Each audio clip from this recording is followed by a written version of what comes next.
The following podcast is where creative minds run wild, opinions get loud, and no one really has it figured out, though we pretend we do.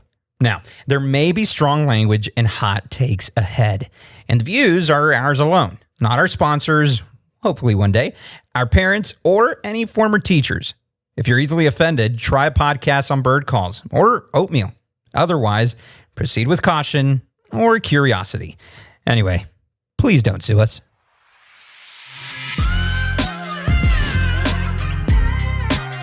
Good morning, good evening, and good afternoon. This is the That's BS podcast coming to you from the R-rated Christianity studios, from the hill country to the rest of the world.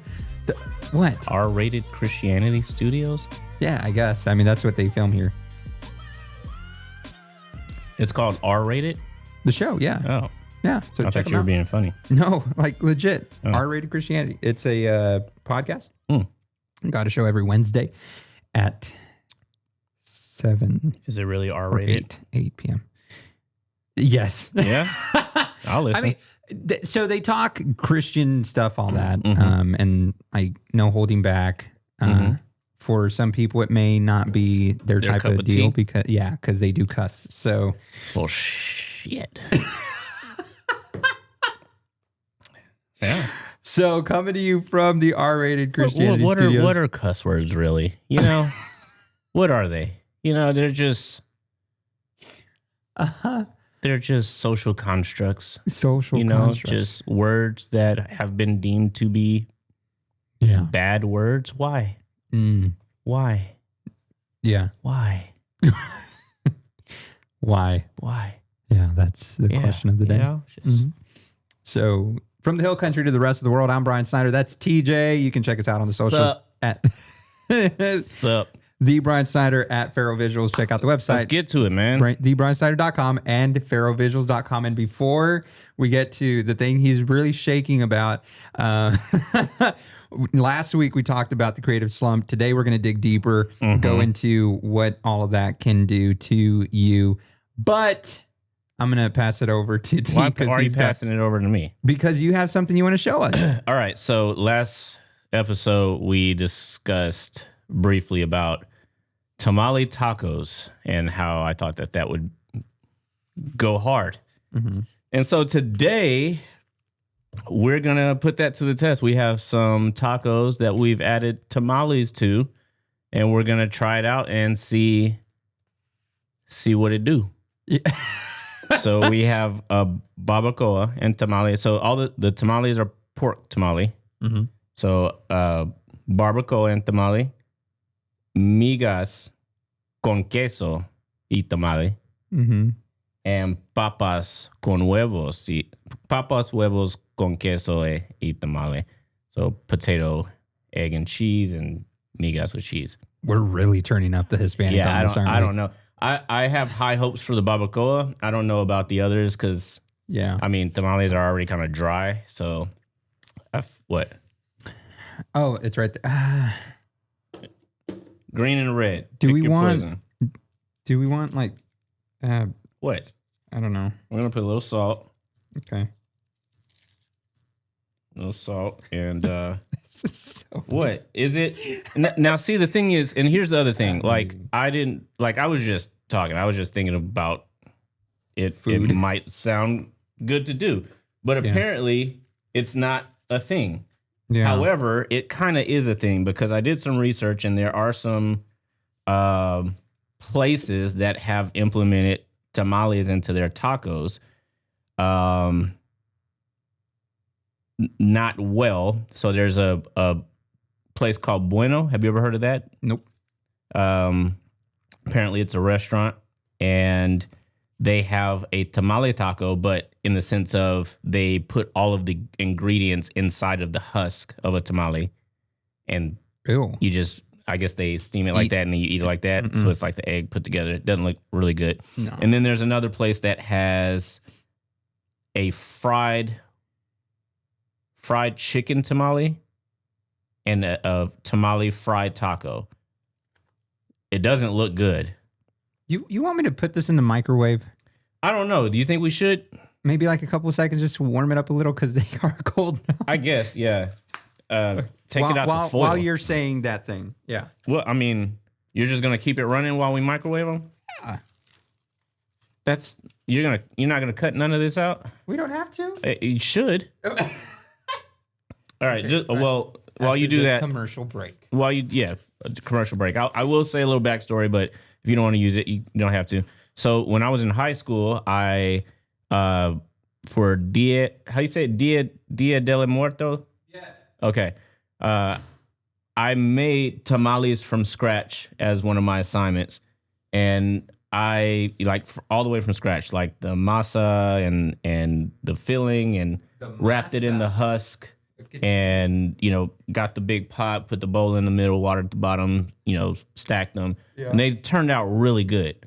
So I know what it takes to make a tamale. I know what goes into it. So, but yeah, I figured, having a little tamale and a taco wouldn't be that big of a deal. But apparently it's not a thing. What? All right, let's go. All right, so you heated up. This one was mine because I put Are you some sure? in it. Yeah. All right. Okay. I'm not sure if I want to do red or The green one smelled good. nah. I think that red is that's so. And then again, like I don't know. I got these tacos from a place that I go to. They have solid tacos. They're not the best tacos in the world, but they're solid. Yeah. And then the tamales are from HEB. Gotcha. So they're not like homemade tamales, just what are you doing first? I kind of want to do the barbacoa last because I have the highest hopes for that one. All right. That's fine. So let's do the potato, egg, and cheese with tamale. Okay. Ready? Salud. Still a little cold. Mm-hmm.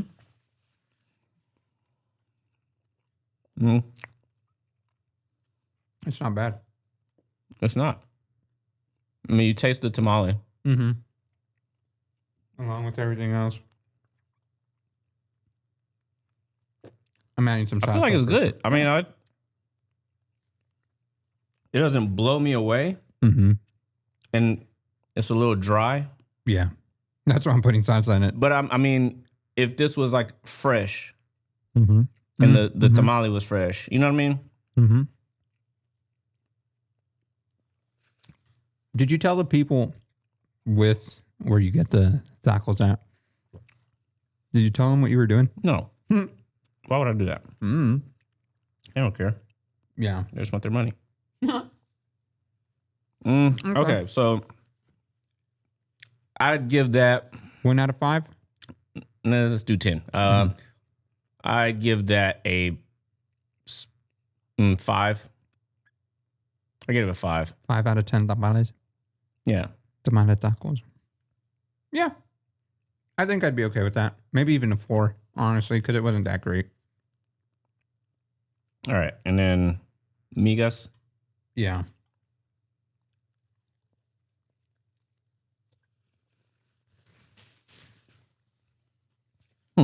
Mm-hmm.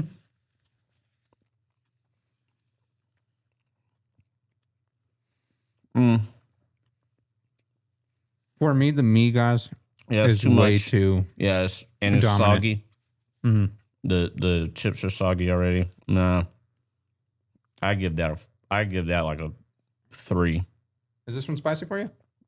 Not really. That's. I mean, it's not bad. I'll give it a 4, but Mm-hmm. yeah, it's the chips are already soggy. Mm.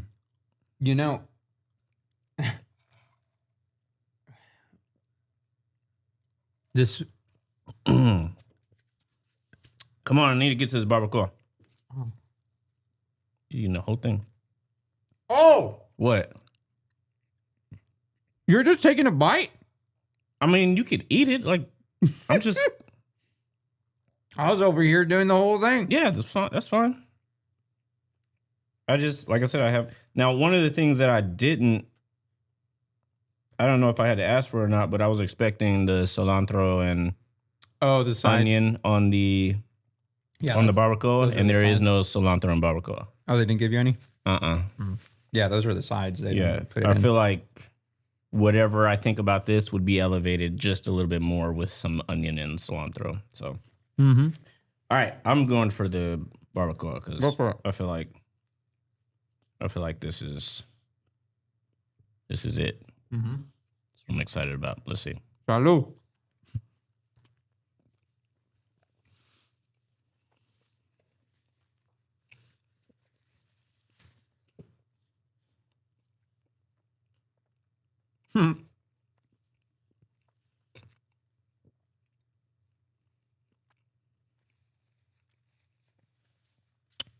He's going for seconds.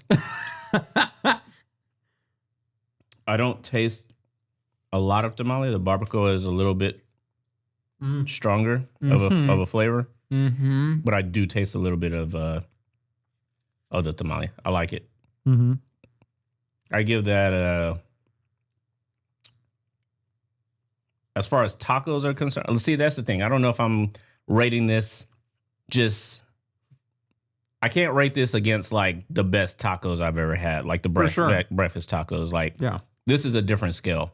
This is just, I guess, an Tamale expectation of what I expected. I would say I would give this an 8.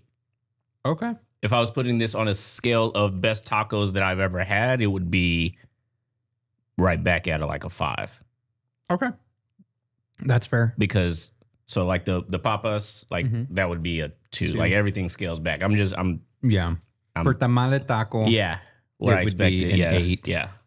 For a taco in general, Yeah. yeah, makes sense. Now I feel like it could be better. Like fresh barbacoa, like really good barbacoa from a really good place with authentic tamales and good salsa. I feel like this could be a like 9.5 taco. Like if it's done right. Yeah. No, this is really good. So I'm not stupid. No. Okay. Yeah. Take that, internet. I never said you were stupid. Yeah, you did. Hold on. I'm gonna call some names. Yeah. Yeah. Is it good, Brian? Yeah. Was I right? You were right. Okay. As soon as my freaking phone loads.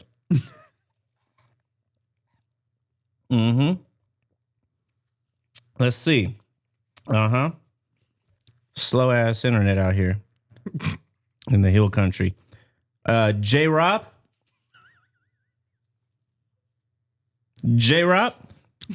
It's good. You heard it here from an authentic Mexican. It's good. Yeah. What about the other one? Ali bro. He did a emoji. Yeah. It's good. And Ty Dillon Music. Yeah, the tamale and egg. He laughed at the tamale and egg. I don't think the tamale and egg worked. Yeah. I There think was another one there. who? Another one. There was a couple by J Rob. But there was another one. I don't see it. You sure? I don't see it on mine. No. J Rob, was it a reply? Yeah, it was. It was just another comment about Yeah, I see. how you are Mexican. Oh, from my wife. Yeah. Yes. Well, she knows the deal. Yeah, she was like, I practically do cook. She wants me to pronounce it right. Tamale. Tamale. To my Mexican wife, she wants me to pronounce it right.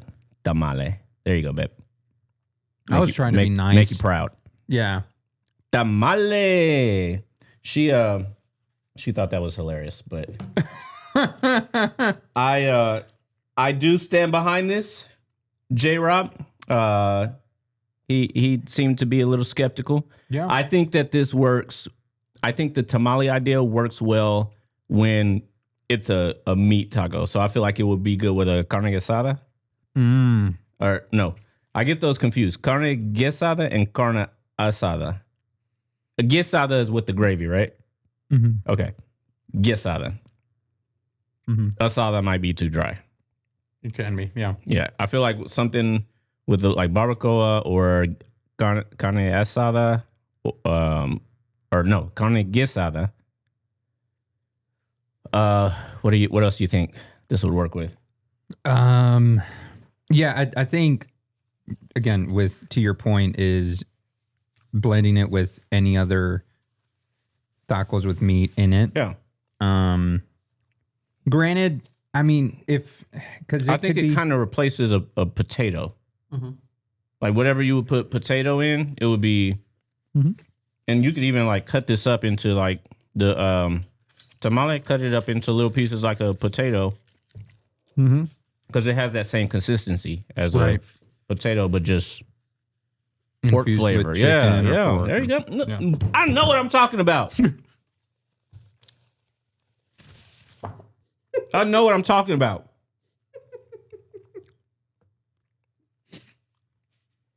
I do these flavors. You feel me? Rob? All right? All right. Rob? Bro, you should try. I think everybody should try it. Get you some tamales, get you a barbacoa. It could be a thing. Yeah. I'm just saying it could be a thing. Right now, I don't think it's a thing. I think this could be a new thing that we started right here. Yeah. That was really good. Thank you for that. It was. It was. That was probably the first unhealthy meal that I ate in the last almost month. Sorry for doing that to you. So, it's all right. I'm not the one you have to answer to. Who do I have to answer to? No, she's gonna be like, Brian, you could have You just have smelled to, it. You have to answer to her. I know. I have one to answer to. I don't answer to nobody else but God and her. I So mean, hey, come on, somebody. yeah. Hey. Yeah, no, and just it's a joke. Like she You will not. gotta put that there. Right? Yeah, she's not gonna like, God, like spit it out. Like, no, yeah, I've been eating healthier, so like this was very delightful. Good. Hope you don't fall off the wagon. No, not at all. I may just go to Chick-fil-A after this and get myself a sweet tea. I'm not going to, babe. I promise. You might. I'll let you know. You're gonna follow me. Share your location. Yeah, I will. You're gonna be like, why does he just go to church and to his house? That was good. Yeah. Go ahead. Go ahead and say it. Who's right? You were right. Yes. You were right. It was really good. Thank you very much for Tamale helping me tacos. experience something that crazy. Because I originally thought that you were just going to unwrap the tamal, put it in the tortilla, and then like close it up. And I was like, that's not That's not what I said. I said with a barbacoa taco or potato and egg. Or I was just thinking of what tacos I like and if tamales would go good in them. I was just thinking out loud. But I mean, why wouldn't it work? Like, Yeah. you put everything else in a taco. We're in San Antonio, everything can be a taco if you put your mind to it. Yeah. Watermelon taco. I'm not the one to try that one with. I guess I could bring that one and then you can tell me if it's good. As maybe like a dessert taco, like a watermelon puree. Puree? Inside. I mean, you wouldn't just put a whole watermelon slice in there, would you? I guess because it's a tortilla. I'd try it. It's gonna get soggy. I'd have to try it. Yeah. Yeah, it's sort of my thing. Yeah. Yeah, like all those matchas that you've had, which that's a nice cap, by the way. Appreciate it. Yeah. Got that from Mira Matcha. Mira Matcha. Mira Matcha. Mira Matcha. Yeah. Which means, look, matcha. Excellent name. Yeah. Yeah. That's really Yeah, they good. had really good matcha. I went yesterday and did some editing over there. That's all they do is matcha. I mean, I think they do some other stuff, but they specialize in matcha. And it was Nice. it was top of the line. Sweet. Yeah, I need to try Summer Moon's matcha. I don't think I've tried that. Summer Moon has a good matcha. It's I don't know if they use ceremonial grade matcha, but it's good. It's not the best matcha I've ever had, but it's good. They use the moon milk, which it gives it a little bit of a different flavor than like a regular matcha latte or something like that. So I'd have to try oat milk though. Yeah. Oat milk and matcha is good. I like oat milk and matcha because the earthy tone or earthy flavors of the matcha pair well with the oat milk. If you're not a matcha, look, and this is how I got you on it. If you don't like matcha, the best way to get into matcha that I found that got me into matcha is the strawberry matcha. Not strawberry puree. Use either like strawberry milk or if there's like a strawberry, not the puree because it's too thick. Like a juice? No, strawberry juice. Oh, syrup. Yeah. Yeah, you use syrup. So if you use the strawberry flavor with the matcha, the strawberry balances out that grassy taste. So drink the strawberry matcha for a while. You'll develop the taste for the matcha, and then you can slowly start taking away the strawberry flavor if you're a strawberry fan. But that's how I did. That's because I thought it tastes like, you know what I thought matcha tasted like? Like cutting your grass and then taking all of the clippings and then putting it into a cup and pouring some hot water in there and then drink. It's straight grass, like drinking earth. Drinking the earth is what I. But I don't, at least for me, it doesn't feel like, or it doesn't taste that way. Like it might be because of the oat milk. Yeah, the oat milk evens it out. If you have just straight matcha, like the way it's intended to be had, like hot matcha, hot matcha is, you got to be a gangster to drink hot matcha. Because hot matcha, I got a card now. I may try it. You get all of the flavors. Like you get all of the earth, like rocks and sticks, and you get all the flavors. It's all in there. When you do like the lattes or the mixed ones, you're adding like the sugar and the flavor in there, and that helps with the flavor. Yeah. I don't think you're ready for matcha. Matcha. Yeah. I can barely do matcha. I like matcha. That's my matcha. My matcha. My matcha. What's going on? Yeah, you used that card yet? Not yet. I showed Lauren it, and she was like, he put so much work behind that. I was like, he did. And you did it with your printer, right? No, I didn't print anything. I was gonna print something on it, but I thought that's how you did it. There's no design on it. Well, because of the tag put one and all on that there stuff, for it. I thought that you had done it. No, so I ordered a bunch of them for like marketing. I can make my own business cards, basically. Yes, sir. Print my own business cards with the NFC and. Hold up! No. What? Listen, now you're going against the council.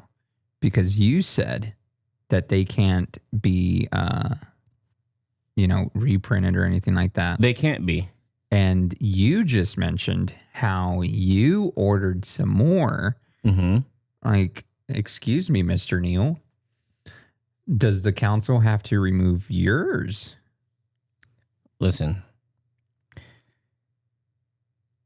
I didn't want to have to say this. Uh-huh. But I'm a part of the distribution chain. Oh, I shouldn't have been sending them out. Like I am. My family is directly involved with the distribution and oversight of those cards. And maybe I'm a little lackadaisical with the issuing of them. There might be some red tape that I'm stepping over. But the delegation did review your status and did make a recommendation to issue you one. So mine is legitimate. It is legitimate. Okay. Yes. Hence the exception seal, of everything at the bottom. Hence the seal that is on it that can't be duplicated. You'll see there's a watermark on it. Yeah. Gotcha. Yeah. When reviewed in blue light. No. Oh. You're just making up stuff now, and I don't like that. Okay? Don't make up things. Okay? This is there's people on the board Yeah. that are listening right now that will revoke you if you They are listening. we're talking in case you weren't here for the last episode. Brian was issued a black card, giving him all rights and privileges of owning said black card. Mm-hmm. And he's already on thin ice. I'll just say that. I haven't said it. All right. I need to order myself some green cards and then hand you one. You hand me one, a green card. Yeah. So you can be like, órale, ¿cómo Órale, esté?" cabrón. Shut up, fool. Shut up. No manches. Or what was the one that No mama as well. No. I was coming up here and you said, what's the phrase? Your head hurts? No. What's the phrase? It was All right. Something way. yes. I chihuahua way. Yeah. I chihuahua way, cabrón. Yeah. That's a lot Yeah. of adjectives at the end of Yep. that one. I know all the bad words. I think you know, if you don't know Spanish, you know all the bad words because Yeah. going to school in San Antonio, like you got to know all the bad words. Mm. Yeah. Got to know how to get around. Yeah, you got to know how to circumnavigate. No, not circumnavigate. That's not the right word. Navigate, just navigate. I guess these streets. Okay, let's move on. Let's move on. Again, last week we talked about the creative slump because we call ourselves creatives doesn't mean we're always creative. It's the field we're in, but it doesn't mean you're always like that. Just because we've said it What do you before. mean by that? What? The field we're in. The creative field? Okay. What are you thinking? Nothing. All right. The creative field. Mm-hmm. And like we've said this a couple times where we're driving somewhere and on our way to a location or something, we'll see something and be like, "Ooh, I can do a shoot there." Mm-hmm. But that doesn't always happen. Like sometimes, Great idea. right? Yeah.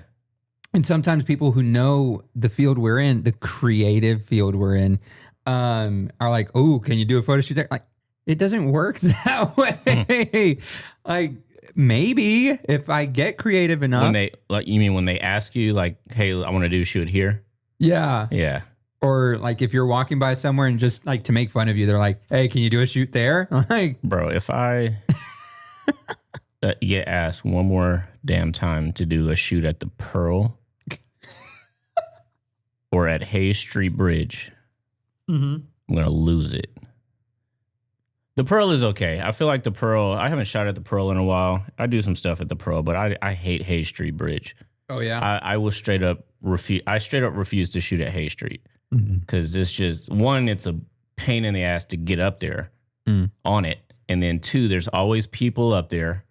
So you never have like a really clear shot. I mean, and then three, I just don't think it's that attractive of a shot. Like it's, Yeah. you're very limited. Like you have partial skyline. I mean, it works for some people. I'm done with it. Yeah. I won't be up there. Right. And that's how we felt about the barracks back in Eagle Pass. Everybody shot there. So I chose not to.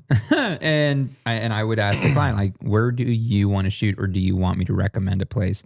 And they would sometimes say the barracks unless you know somewhere else that's better. And I'm like, perfect. And I ended up finding like this open field right next to the barracks. No one would walk over there. And it was behind an old hospital. And I just, scurried over there one day. I'm like, this is an open field here. Like tall grass, big giant tree in the distance, a line of trees in the back. Like you can do a lot here. Now they ended up building on that land, but at the time, and people would ask me like, where was that? Take like, that? Yeah. I'm like, Yeah. Out of town. But J. Robert. That was Rob. Yeah. Yeah. He was like, man, yeah, like it's one of those things of you kind of just focus on one thing. And I remember it was, I think it might have been Peter McKinney. He was like, turn around. You only have a few more days to have him on. It might have been Chris Howe, honestly. Chris Howe or Peter McKinney? Chris Howe. Chris Howe. Chris Hansen. No. Have a seat right there, Brian. But What are you doing here today? eating tamale tacos is what I'm eating. And did you bring enough for multiple people? Yes. Okay. What were you planning? No. You brought the tamale tacos. I did nothing. So he was like, sometimes you just got to turn around and see what's behind you rather than what's in front of you. And that was one of those moments where rather than just focusing on where everybody's at, finding somewhere else to shoot and found someplace. But yes, I think a lot of creatives understand that. It's the client a lot of times that, oh yeah, will, because that's not the client's job to be creative like that. They just know what they've seen and they know kind of, they've seen some other work and they're like, oh, I want something like that, but they don't know what they want. So their first thought is to, hey, I want this exact shoot. Well, how about we do something like that? Like we can use this as inspiration, but we don't have to use the same location. We don't have to use the same style. We don't have to use the same, any of this. We can create it from scratch. I did have, it was a graduation shoot and they had asked to, the very last time, excuse me, I went to shot on Hay Street. They requested it and I was like, well, I have some other places that might work out better. And they were like, well, we kind of had our hearts set on Hay Street. And I was like, all right, if that's, what you want, we'll go. And I remember being up there and I was just uninspired. Like it was just, I don't know. I don't know what it was. Maybe the fact that I know how much it's been overshot. Like I kind of thought in my head, like there's nothing new that I can do up here that hasn't been done before type feeling. I don't know. It was just, I was just going through the motions and, the shots were good. They were happy. Like from that, angle, but I wasn't fulfilled at the end of the shoot. Like I wasn't happy at the end of the shoot. Like, I don't know. It wasn't yeah. And that's really what we're talking about today is how like the creative slump doesn't just affect the physical side, but also it affects you internally. And when you sit there and soak in it for a while, it can become a very discouraging place and make you start wondering, am I really as good as I thought I was? Am I as skilled as I thought I was? Like you start doubting yourself and having those moments of, what's the word?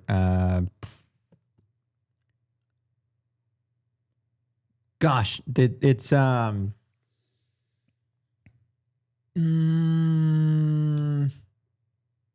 it's like right at the tip of my tongue. I think I actually wrote it over here. Or not. But essentially that like it just doesn't, it's not a helpful thing to be in. It can be a dangerous place if you allow yourself to sit there. And last week we mentioned Anne Lamott, who said almost everything will work again if you unplug it for a few minutes, including you. Someone who used to work in the IT industry. I'm sure you got a couple calls and you were like, have you turned it on or turned it off and turn it back on? And a lot of times we're like, well, that's such a dumb thing. And it's like, well, you'd be surprised how many times that actually works. And it's the same thing with us as creatives. And last week you mentioned how it's hard a lot of times to unplug. And as creatives, that's the problem to fully unplug. Right. Yeah. Yeah. And the problem is we have to fully unplug sometimes, even if it's for a day. I can't tell you how many times I've sat at the computer waiting for like the inspiration to edit a certain picture, and I know how I want it to look, but I can't like adjust it correctly. And I'm like, this is so frustrating. I sit there waiting for it to happen, and it never does. And then like next thing you know, it's 2 days later and I'm coming back to the picture and I'm like, oh, Yeah. like you just have to give yourself time, give yourself grace, step away. If that means going and watching a show, watching an episode of the That's BS podcast, because you can watch it on YouTube or Spotify. If you have Shameless it. plug. You know, you can. Shameless unplug. Yeah. There you go. Or it's going for a walk for some people. For other people, it's doing something different. But having the ability to, or the opportunity to unplug and walk away from something for a time can really provide that moment of clarity and creativity back again. Yeah. I agree with that. So the Journal of Creative Behavior wrote that creatives tie 60 to 70% of self-worth to work quality. And again, the problem is that we get so fixated on the stuff that we're putting out that is who we are.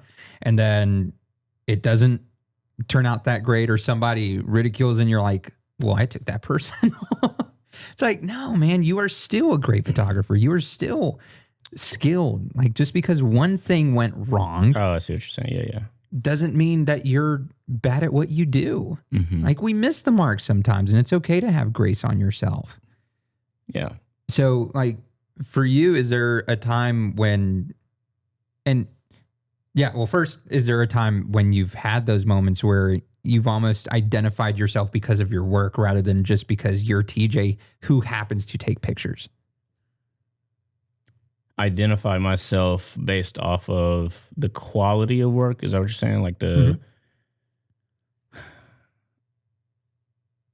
I don't know. I don't think I've ever thought about that. Or if I had to say, I probably, just because we're so involved and intertwined in the work that we do, it's hard not to have that be a piece of you. Right. And so when you feel like your work is struggling or not its best, you don't feel your best. And I think I can directly correlate that with like, if I'm not feeling my best, like, and you know, like, yeah, this project probably could have done this different, or, you know, I didn't like the way this came out. Yeah, I could see that. I don't think I consciously do that, but I can see how that can be a fact. So I had watched this episode of this video of Matty Hapoya on YouTube, and he was talking about how he misses the old YouTube. How back then it was just people recording stuff, posting it just because it was fun. It's something they wanted to do. And now he's reflecting on how now it's overproduced and like just really well thought out. And there's so much work put into it. He's like, I miss just making a video because I liked making a video. Like now I'm really trying to figure out how I'm going to structure this. What's the theme going to be about, the topic, what people are going to take away from it. It's like, why can't I just make a video because I want to? And so the thing is though, also for him, I think because of the following he's got, now he's conditioned his followers to put out something. Exactly. It's like, well, remember why you followed me initially. I think an interesting question would be, when did a bulk of that following come? Was it before or after he'd made the decision to put a lot of effort into it? Because I think there is something that people can appreciate when there's time and effort put into something. Right. And I think from a creative standpoint, on our end, it would be nice just to have an idea and just put it out there in its raw form and have it be appreciated in its raw form. Where we live in a time now, especially now, where we are inundated with all of these over the top, overproduced, Yeah. You know, Mr. Beast. yeah, like there's a lot of stuff that, you know, ultimately if you put stuff online, you're competing for attention. And so if somebody, looks at your work and subconsciously thinks that there's not a lot of effort put into it, then, or, sees that there's not a lot of effort put into that, subconsciously, they might think that there's not much value in it. Because if you didn't take the time to put it out there better, what makes me think that what you're going to say is worth anything or stick around to see. Right. I mean, that's a double-edged sword. I mean, I think there's might be a healthy way boundary to do both. Yeah. Like I'll still do these, these produced videos as I can, and then you might see a little bit more just talking to camera type stuff. Like, and I've seen a lot of people do that. Right. Like, that are kind of going back to not cutting out everything else, but kind of going back to that raw form, because,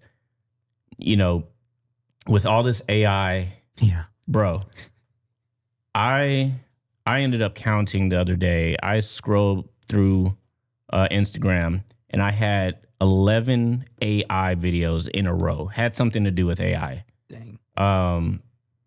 And I was like,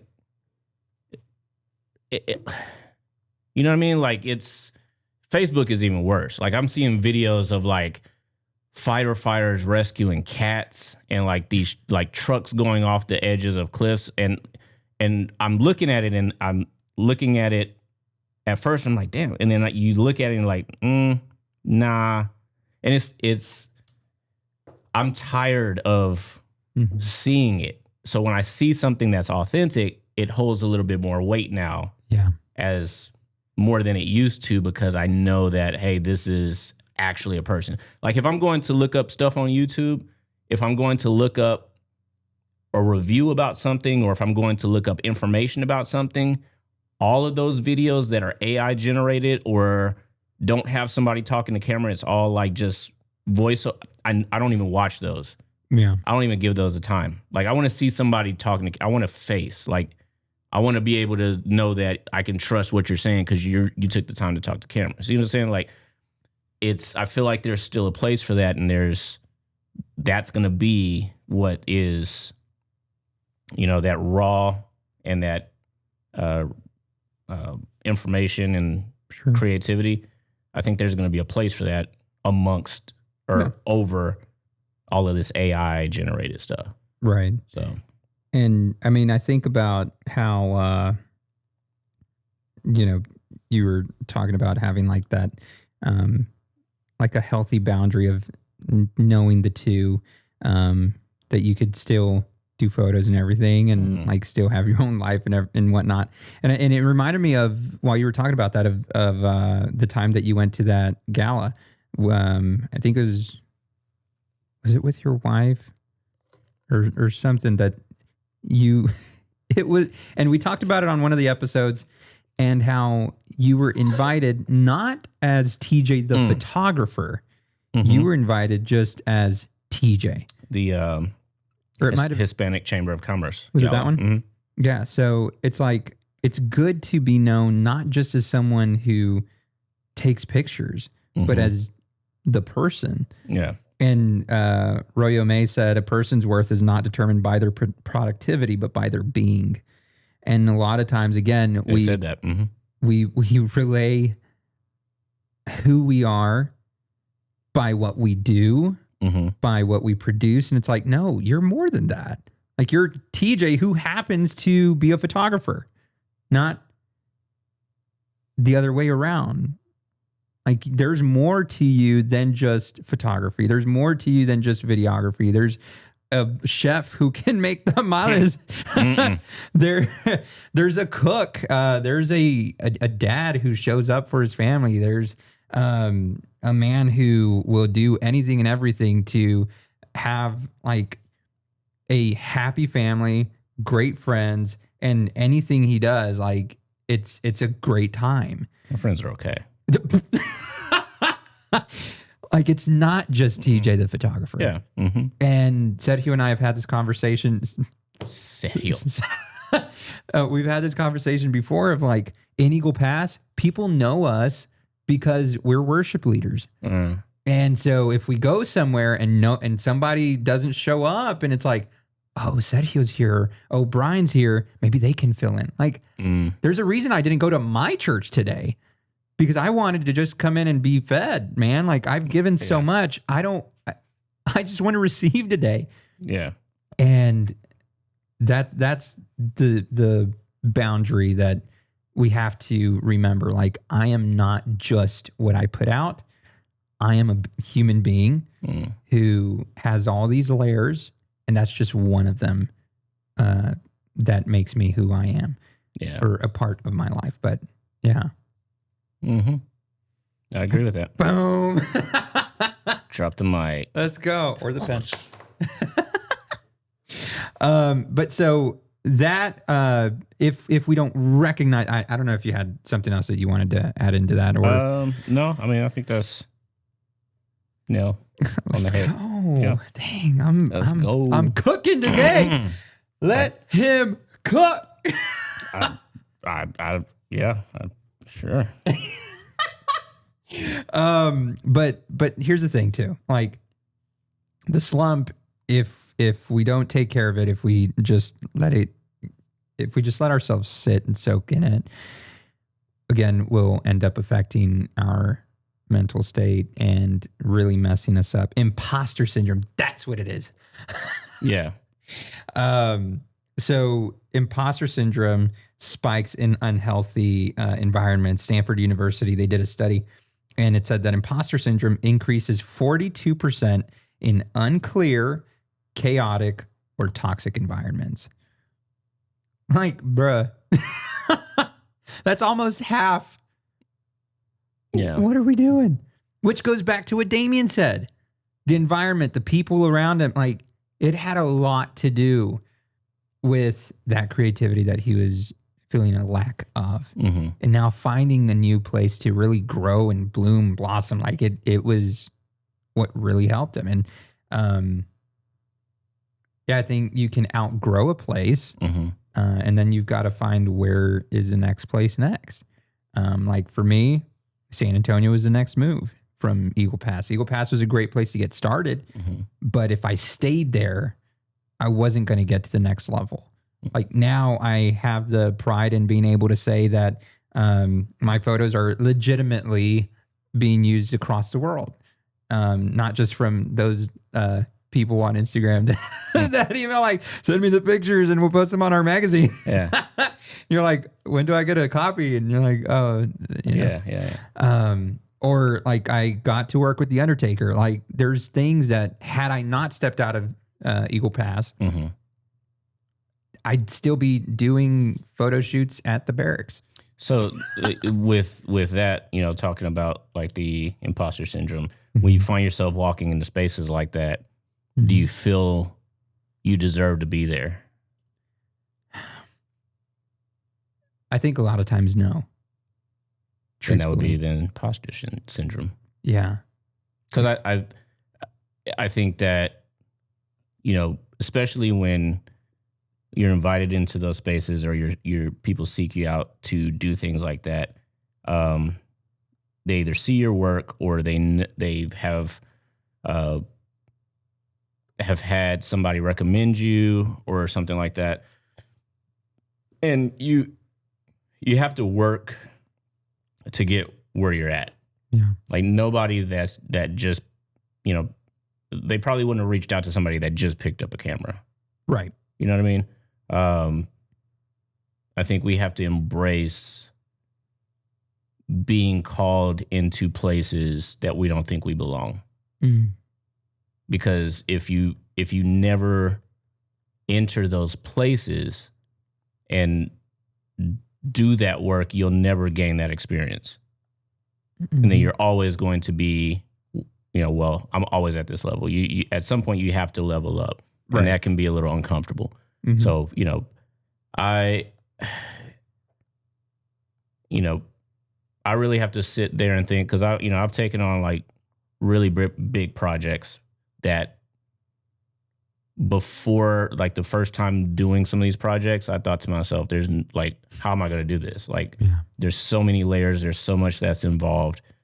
And I start thinking about it and start putting it together. Like, I know this. Like, I know how to do that. I know how to execute this.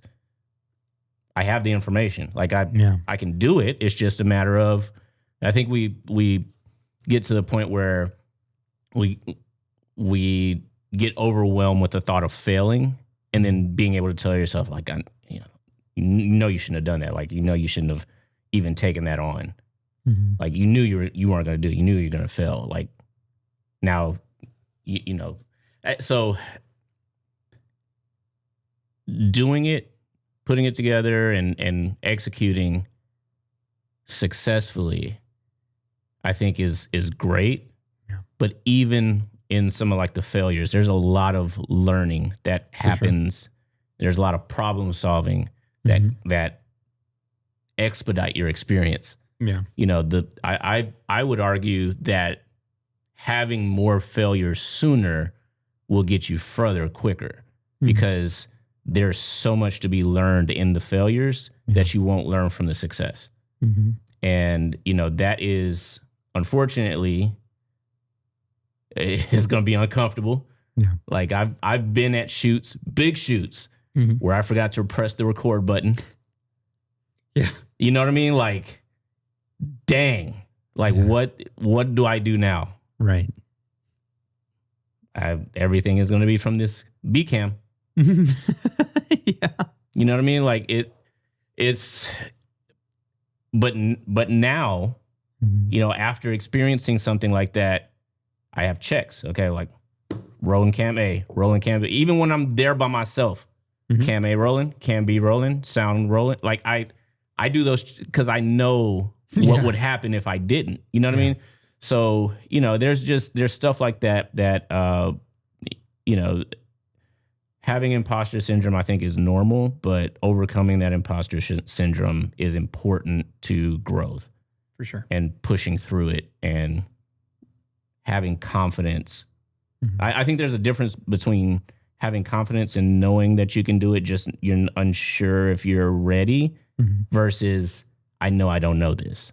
Right. You know what I mean? Yeah. If you don't know it, you don't know it. Yeah. Don't learn some more before you take stuff like that on. But if you know it, you know, you have an idea, know how to execute it. Yeah. Do it. So. Yeah. I think of, there was this one time, one wedding that Austin and I were working. It was actually the last one that we did. And, he sent me up to go take some photos, and I forgot what had happened that he then told me, Brian, I wouldn't have sent you on your own to go take photos if I didn't believe you could. And I was like, aw. It's like, thanks. Aw, this is so sweet, so encouraging. After the other thing he told me, you know, like about, you know, the level of friendship that. Oh, yeah. Yeah. I was like, I guess you can't. He's like the Sour Patch Kids. Yeah. First he's sour, then he's sweet. But there's also a psychological cost to all of this. Again, the emotional symptoms of this, like, lack of creativity. You've got the chronic exhaustion. You've got the loss of joy in what you're doing, the detachment from the work you're doing. It's growing bitterness. You're losing hope and or vision in the work that you do. And I think a lot of times, at least for me, what you love ends up becoming a burden. Like, because I don't step away for a little bit to just, again, breathe and unplug. Yeah. It's not because it's, you know, I'm losing interest in things. It's just simply because I go all the way in and learn photography and do this and do that. And then it's like, before you know it, like, you're burned out. Yeah. And you don't surround yourself with people who help you. You don't surround yourself with people who recognize and then stop you. That's ADHD, right? Right. Now, but again, it comes back to community. It comes back to the environment you're in. And so when you have people who, to your point last week, when you have people or someone who can recognize like, hey, you need to pump the brakes. I know you don't want to, but I'm gonna be in the passenger seat pumping these brakes over here because you're going out of control and you need to stop. And it's like, most cars don't have passenger brakes, but the ones that at drivers at school do. And whether that's a friend, whether that's a partner, like to have people who can recognize when you need to start they're your guardrails. Exactly. There you go. That was cute. If you want to make a analogy to driving. And so to have the people who can keep you from like burning out. Granted, sometimes we also put up our own fronts and everything. We're like, oh, we're good. Yeah. Next thing you know, it's like, and they're like, what's going on? But even then can recognize, hey, you're still an amazing human. Like you said last week, like you're still kicking ass. You're doing great. I think the people that are closest to you can recognize whether it's a facade or not. Right. You know, that's, you have friends and you have acquaintances that you could tell, okay, yeah, I'm fine. But they don't know you well enough to know that fine means I'm not. You know, I'm going through it. But yeah. The APA would say that chronic workplace stress reduces creative problem solving by up to 15%. APA. That. The University of Exeter would write that, or did a study, and they would say that micromanagement decreases creative output by 31%. And man, this is one of the like very good things about having your own business. You've got no one looking over your shoulder, seeing if you're doing it the right way. But again, there's also the lack of accountability. Right. Yeah. And so it's catch-22. Yeah. Right. So that's why I think it's hard, because you have to stay on top of it. You as a business owner, and if you're not in a structured environment and you're running your own business and you're having to make these decisions for yourself, like you're having to be admin, you're having to be the creative, you're having to be accounting, or you're wearing all these hats, so things can get missed. So in running that business, especially running it by yourself, if you're running it by yourself, you go from doing creative things for fun, which is all of the time that you have to dedicate to it, right, to owning a business where you only have this much, a smaller amount of time to dedicate to the actual creativity part of it, right, because everything else is other stuff, the non-creative parts of it. Yeah. So not being able to execute in that creative time can also cause you to lose more creativity because you weren't able to be creative in that moment. And now you have to go back and do all this other stuff before you can be creative again. And if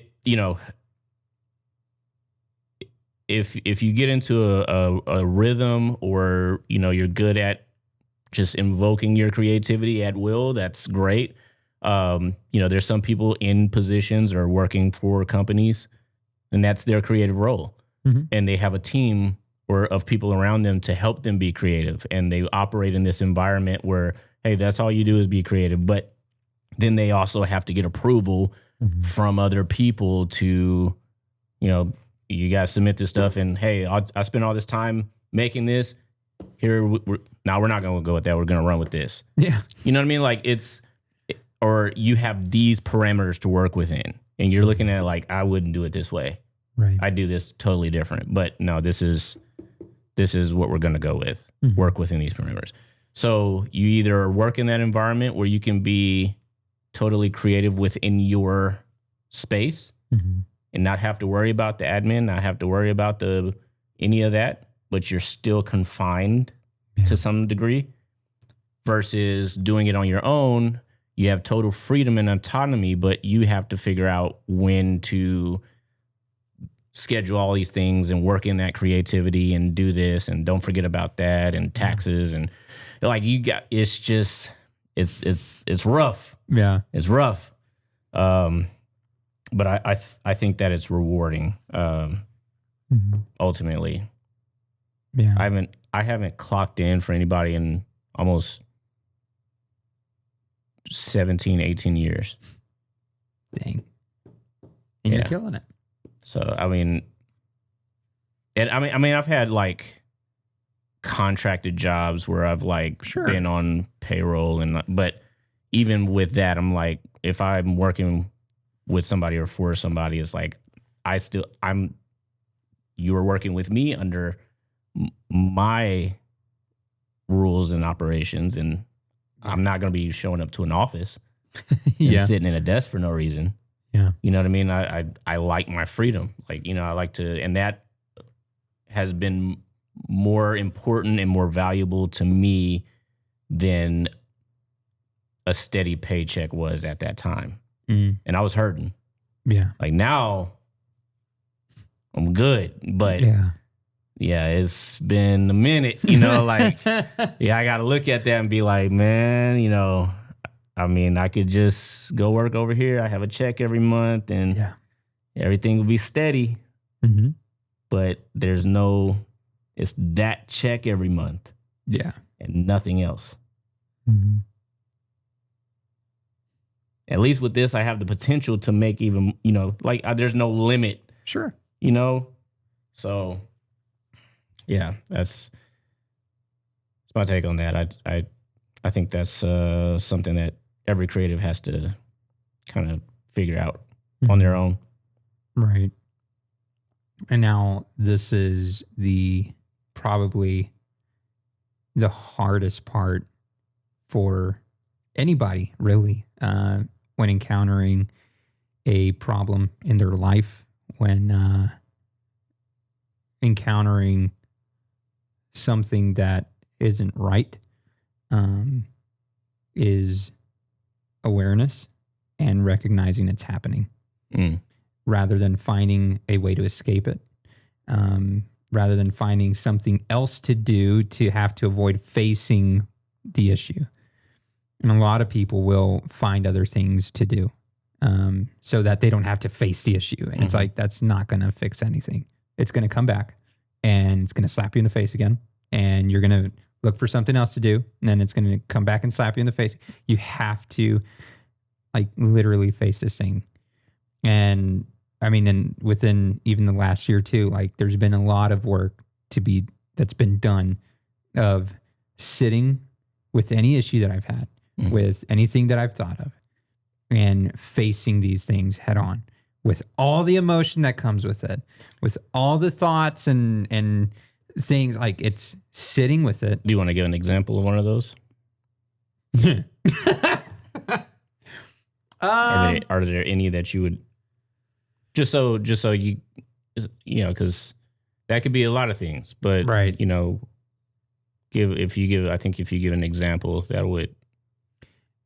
I mean, because there are, from a creative standpoint, which, you know, again, talking about what we're doing is like having this creative slump and recognizing like, oh shoot, I really drove myself to the ground, and recognizing where the problem's lying. And are you using it to escape from something else? Right? Like, are you using this as your thing to avoid this other issue that you've got going on? And so you're burning yourself out. Or in my case, in this last year, dealing with different emotions and whatnot, and trying to become a better human being, learn what works for me, what doesn't work for me, learn things that I like and don't like, just kind of always being someone that was okay with pleasing other people to my own detriment. And it was one of the reasons why I stayed in Eagle Pass for so long, because I was wanting to please my grandpa. Like, this man raised me. Yeah. And the least I can do is be the best grandson to him. And so then I had to recognize, wait, I still have my own life to live. Yeah. And so having to really now like deal with all these emotions and everything since moving and growing and becoming a better human being again, like there's been a lot of things that I've had to really just sit and feel everything that I need to feel and recognize that it's because I'm getting better.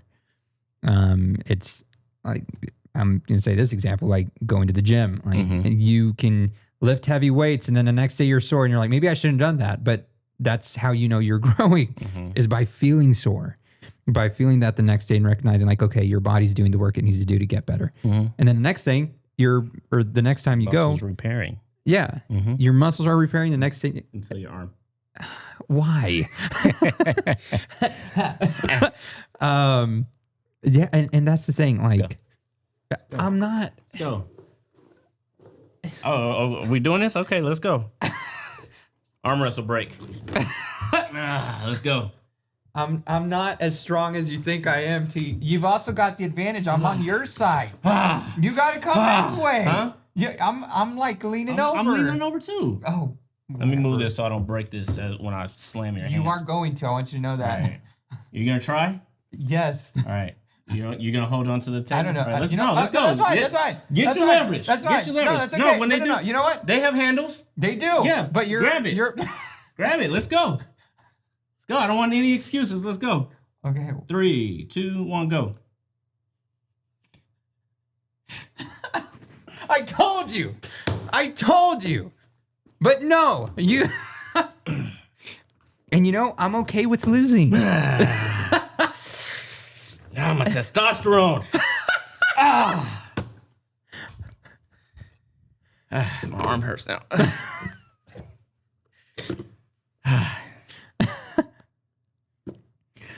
All right, I'm good.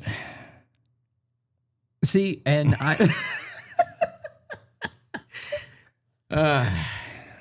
Like, I am more secure in myself now than I have been in the last 30 years of my life. Like, enough to literally celebrate my 30th birthday working and being okay with being alone that day. Granted, y'all did have planned to go to Whiskey Cake, which thank you very much. I'm still waiting for that to happen. Well, you declined, and that ship has sailed. What? I didn't decline. You did decline. You went and did something else. For $400?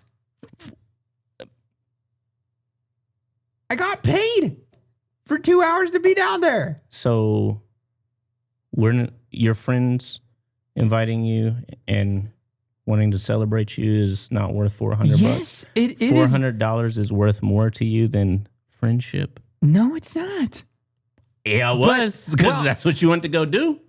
Hey, I'm just saying, we invited you. You had the opportunity. You know, we're months past now. You got to wait till your next birthday. If we go to Whiskey Cake, you're paying for your own shit. So, yeah, that ship has sailed. Yeah, we're closer to my birthday now. I than know. yours. I know. And I ain't even gonna be here for that. I'm sorry, man. What? You're not? I told you it's gonna be out of town. No, you said you were gonna see. Yeah, I need you for that. I'm confirmed. So you're not gonna be able to do that? I'm not gonna be able to do it. Well, you could have told me that. Okay. This freaking guy, man. Get friends. We're great friends. Yeah. Okay. No, that's okay. I'll be stressed. Find somebody else.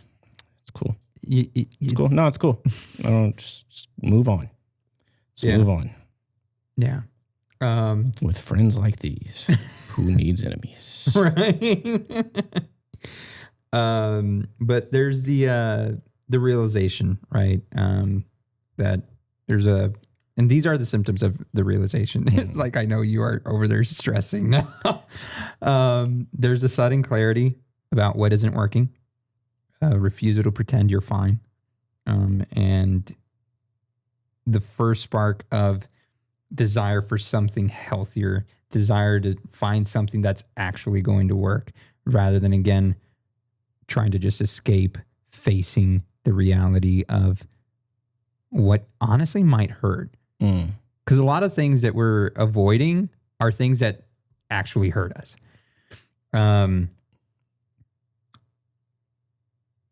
James Baldwin would say, not everything that is faced can be changed, but nothing can be changed until it is faced.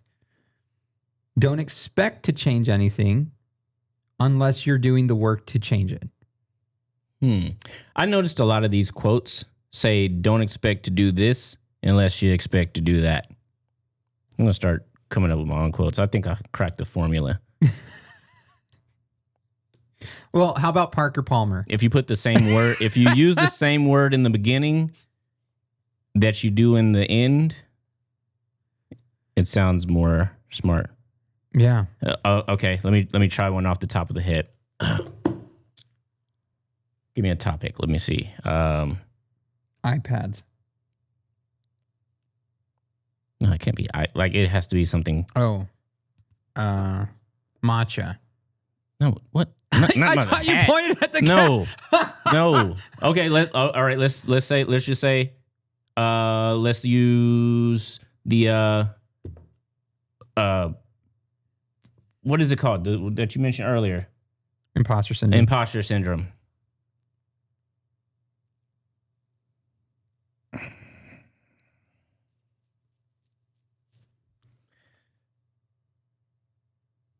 To overcome imposter syndrome, you must posture yourself to overcome your syndromes.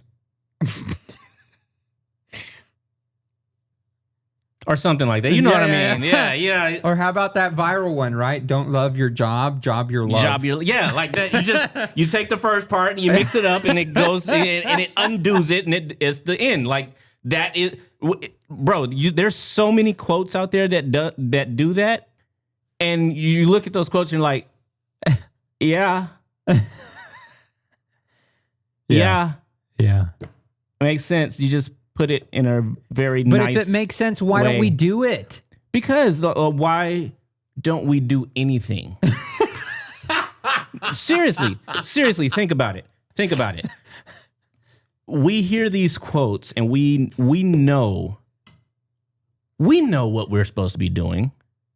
It's doing that thing, like executing on that thing. Like we know if you really just sat there and had the time, if we had 48 hours in a day, if we had 500 years to live, we would be so much more calm and relaxed because we have time. Yeah. We don't have time. You know what I mean? Like our days are finite, our lives are finite, and we're trying to get things done within our time. Yeah. And time keeps moving. Even if we're stagnant, time keeps moving. You wake up one day and you're 50, 60, 70 years old and you're like, dang, I thought I would have done a lot more by now. And I think even at 30, late 20s, 30s, 40s, you recognize that hey, there's going to be a time when I'm going to be at an age when I'm not going to move like I used to. I can't operate like I used to. And I need to be at a certain place by the time I get there. So it's like, okay, what do I need to do today? What do I need to do today? Dang, I still haven't done this. Like this is still in shambles and I'm still moving towards that end. And even still, like, I'm just saying you live to be 80. Yeah. There's a chance you might not live to see 30. Yeah. You know what I mean? And I think knowing that there's a finish line that everybody's going to cross, knowing that sort of the quality of the life that you live is, and things that you do and things that you accomplish, even more so, your accomplishments are what people are going to look back and be like, man, He was a great photographer. You know, those were great shots. He was a great friend. He was a great cook. He was a great, you don't have the opportunity to be anything else after that. Yeah. You know what I mean? Everybody's legacy that's in the past has been their legacy since they've passed. Hey! Hey! See how easy that is? Man, look. You know, put it in a book. But seriously, like everybody that we, you know, history class and everything, everybody that we study and take these quotes from and everything, they don't have the opportunity to make any more quotes. Yeah. If they had the opportunity now, I'm sure they can come up with better stuff. Yeah. But it's in stone. It's set. There's no more. So I think that, you know, not even as a creative, as humans, as people who want to do the best. We just want to do the best at being creative because that's the field that we've chosen. That's the lane we operate in. I think having the opportunity to create and doing all this, you know, videos and photos and all this, you want to produce the best that you can because that represents your work, your body of work. And if somebody ever went back to look at your body of work, they would be like, man, they really knew what they were doing. Dang, look at that lighting. Look at that. Look at this. Because that, I mean, I mean, I don't think about that as I'm shooting, but in my head, I'm like, man, and a lot of stuff you end up, you know, for time's sake, you know, you end up having to deliver because of time constraints. Again, it's all time is the enemy, bro. Time is, if I had all the time in the world to edit and, bro, but time is always pressing. And, you know, you end up delivering something that you're not 100% happy with, and you know, you're on to the next one. It's like getting in this routine. And it's like, yeah, where's the creativity? Like, let's on to the next one. All right, on to the next one. On to the next one. And I think that can be, detrimental to your creativity, to your psyche, your how you think about yourself, your self worth, self reflection. No, what you think about yourself. Oh, self-esteem, brain fart. Yeah, you know, it's old brain. But yeah, I mean, I don't know, man. I feel like we're got to do the best with what we got. Right. And sometimes when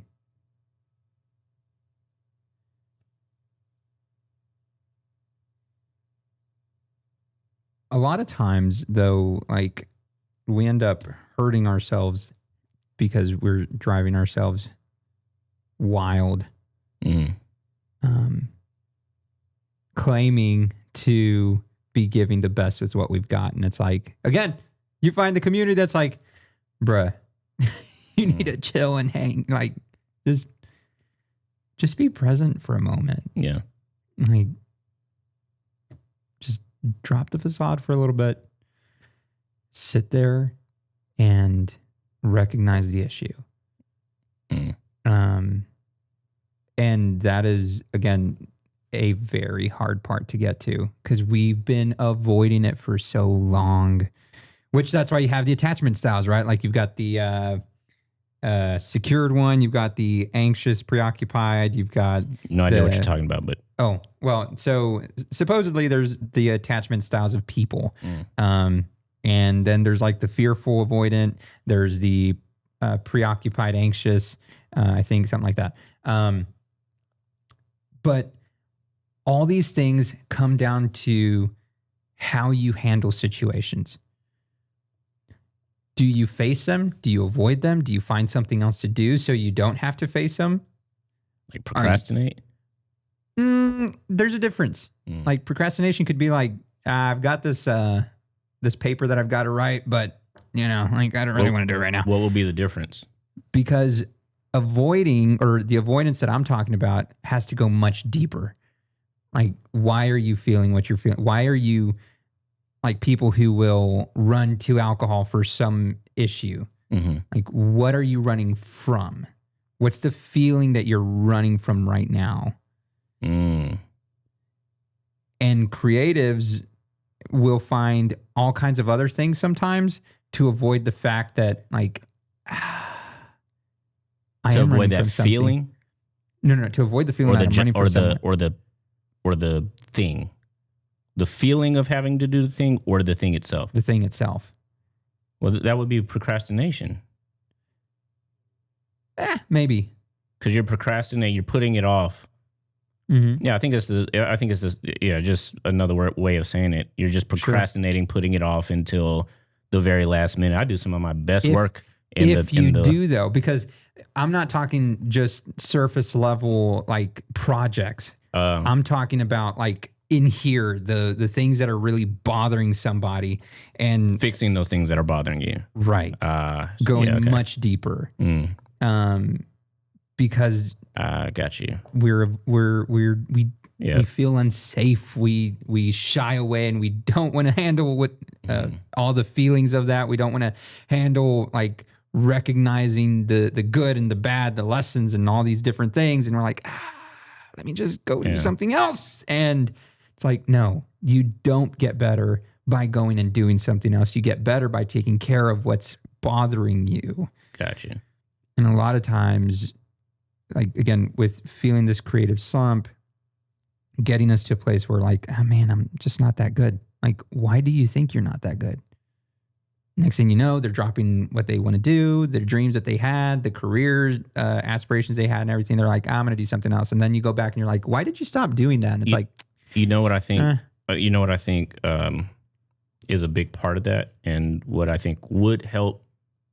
Like last time when I was talking about, you know, a lot of people post and like put their work out there, you know, and they think it's good, but they don't get the kind of the feedback or the response that they expect.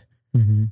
And I think especially, you know, seasoned professionals and, you know, I think still need that, but not as much, because your validation is your position, or your validation is your, you know, you're in these spaces like, I got to be here for something.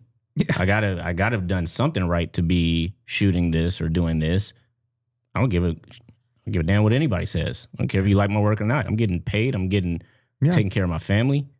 Mm-hmm. You know, I may not be the best shooter in the world, but I'm delivering. I'm working all the time. Mm-hmm. But as a beginner and somebody that is in a creative slump or a creative process and trying to find their way through it, I think that validation is important. Even if you don't want to admit it. I mean, we had this thing where it's like, oh, you know, you create for yourself. Who cares what anybody thinks? Mm-hmm. That's what creativity is. You're creating. A lot of people, you know, people don't often create for themselves. They create because they want people to see their creations. Yeah. That's the whole point usually. I mean, I'm sure there's some people out there, they just want to create. Oh, I just want to see this happen. That's great. Mm-hmm. And those people I don't think they don't care. They're not going to have these feelings. Yeah. It's the people that want to put their work out there that need that validation to move forward. Right. If you don't have that validation, whether it's from your social media situation or your family or your friends and they don't believe in you or don't give you that, oh man, that's amazing. Like more of that. Yeah. I want to see some more. Like, yeah, like you're really good at that. Mm-hmm. You might not be the best at it, but man, you've come a long way. Yeah. I remember when you were shooting just a couple of months, you did that. That's your work. Mm-hmm. And when I first got started, like I fed on that. Yeah. I fed on that. Like that's what drove me. Mm-hmm. Like, oh, I want to get better. Like they see improvement. I'm making progress. Yeah. Because there's not a lot of stuff that, I mean, people have talents. Mm-hmm. You know, you find a talent and you hone in on it and you do that thing over and over and over. You get really good at it. You get to another level where you're the professional. Mm-hmm. Like, I didn't have anything else that I was borderline becoming a professional in. Yeah. Like, hey, I'm moving pretty quickly through this. I can make some. So you get to that point where it's like, but I rode that wave of people like saying, hey, that's great work. And I'm looking at it like, you think so? Like, Mm-hmm. so to my point, as a community, as a photography community, I think we should do a little bit better job of encouraging those people that put their stuff out there. Mhm. And it doesn't have to, I think there's a line between like, you don't have to like go and like tell people, oh, this is great. Like you're top notch. But you know, every now and then, hey bro, I see a DM like, hey man, I see you doing some great work. Like you really come a long way. This is great stuff. Commenting every now and then, this is some great work. Your lighting is excellent. It doesn't emojis, whatever, man. Just some sort of feedback. You see somebody's picture and it, you know, obviously it has a lot of work that goes into it, and it has 5 likes. Mm-hmm. Or a video. Video is even worse because you see how many views it has. You have a video that obviously they've put so much work into, and it has 2,000 views, you know, 10 likes and 1 comment from their mom. Yeah. It's like, and that, I think that's even worse because you see all these people have seen it and nobody said nothing about it. Mm-hmm. Nobody said nothing. Nobody, you can't even like it, my nigga. Like, you know, like I've had videos like that. Like I was real proud of. I posted them like, man, 3,000 views, not nothing. Yeah. My mom ain't even on this one. Yeah. Like, you know what I mean? Like it's kind of, What's the deeper root of that? what, like I said earlier, the validation. And why do we need it? Because it, I think need is not the right word. I think it helps tremendously. Mm-hmm. I don't think you need validation. You can post something, put it out there, and move on. Who cares? Like you're growing, you're learning. On to the next. You can and you will get better and do more. But everybody's mind isn't wired for, I don't care, let me move on. Mm-hmm. Those same people that are driven to drink Mm-hmm. are the same mindsets like, that was a waste of time. I'm worthless. Like, Mm-hmm. I can't even do this right. Yeah. And that's why social media is a gift and a curse, and it can be dangerous because a lot of people lean into feeling like social media is the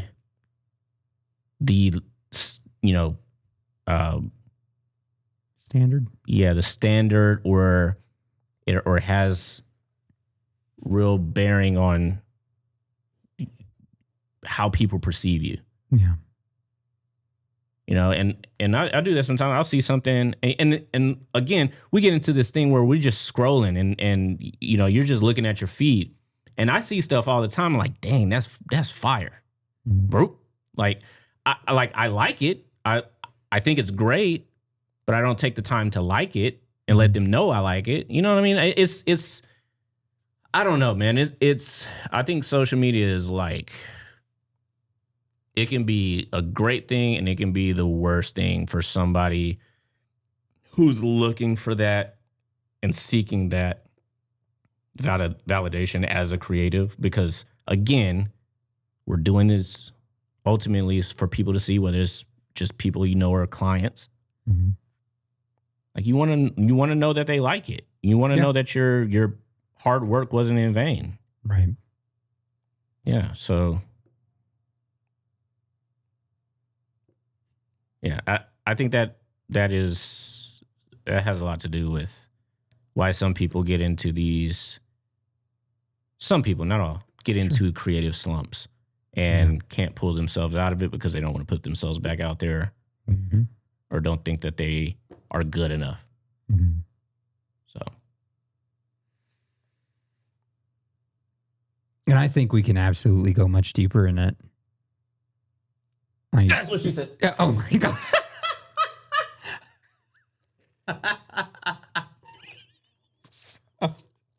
Bro, I missed The Office, man. Yeah. I missed The Office. The Office was good.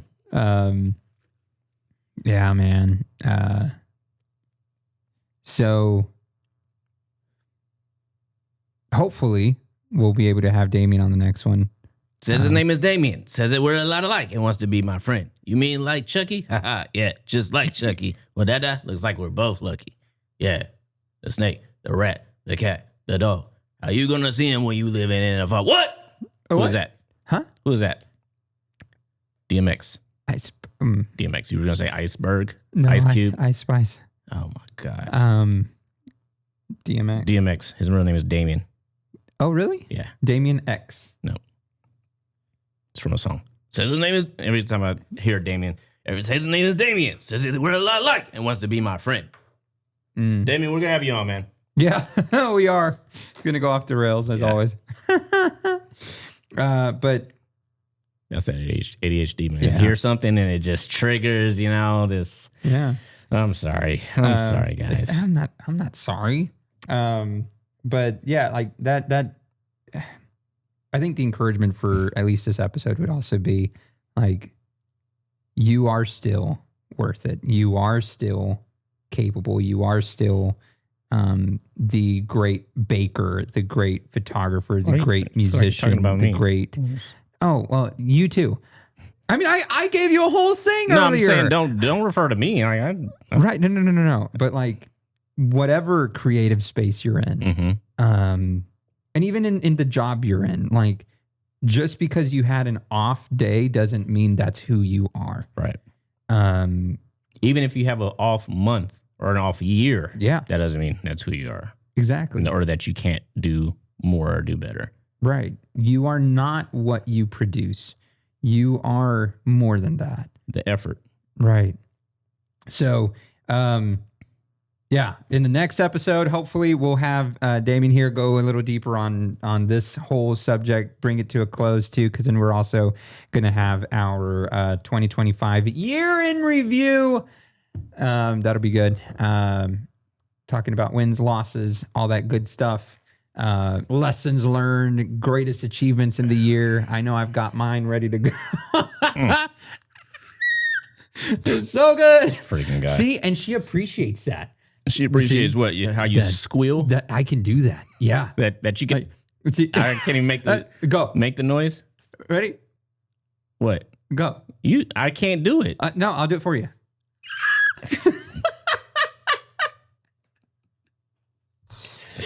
Oh my God. I saw my mom and her boyfriend do that. I was like, I'm going to do it now. Yeah. It's so good. But see, she's tried to do it too. That's what I'm saying. Who tried to do it?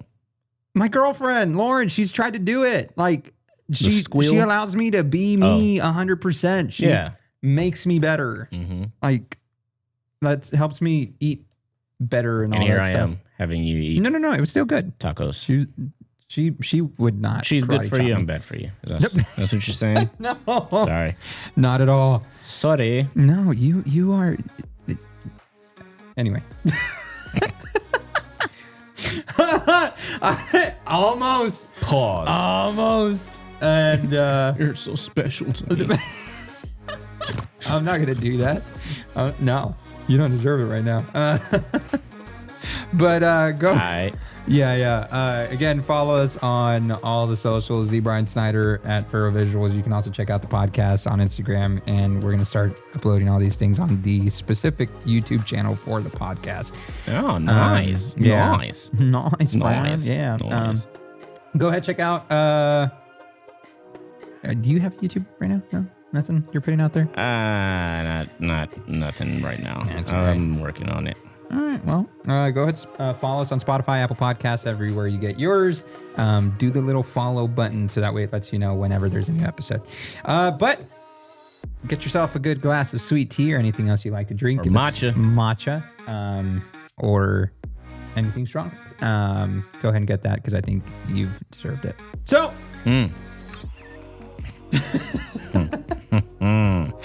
Don't forget to tell somebody that you love them. We'll catch you on the next one. Don't forget the only BS you have to deal with is in the name.